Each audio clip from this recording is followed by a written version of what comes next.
Isiganeko sokugqibela sokudla ubomi sikaAndries Tatane sashicilelwa ziikhamera zejelo leendaba le-SABC. uAndries Tatane wayeneminyaka engama-33 ubudala yaye wayeyinxalenye yabaqhankqalazi abangama-4,000 nabamatshela kwiiofisi zomasipala waseSoweto. Aba bahlali babefuna impendulo kulo masipala emva kokuba babenikezele ngeqwebhu lezikhalazo kwiveki eyandulela leyo nalapho babekhalazela ukunqongophala kwamanzi. Izinto zajika zakraka okwencindi yekhala ngethuba amapolisa ogcino-cwangco evulela ngeembumbulu zerabha kubaqhankqalazi. Umfi uTatane wabethwa ze wadutyulwa ngeembumbulu zerabha.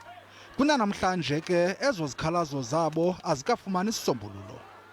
Many issues have not yet been addressed. For an example, the very past weekend, Easter weekend, in some of our areas here, we are not having water.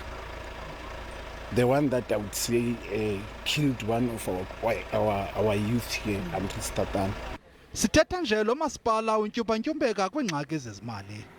The same problem that he spoke about that he died for in 2011. We're talking about it, it's worse today because sewers are overflowing all over the place.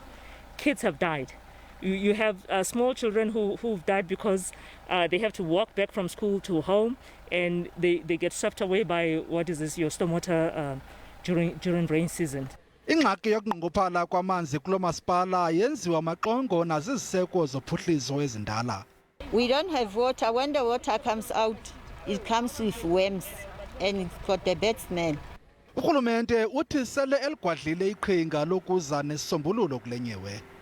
People don't fix leakages in their yards and in their taps. So there's a project now they want to undertake of war on leakage. Ngokwengxelo yomphengululi zincwadi jikelele lo masipala woyisakele ukunika ingqwalasela ekulungisweni kweziseko zophuhliso yaye uphulukene nemali engange-24 million rand.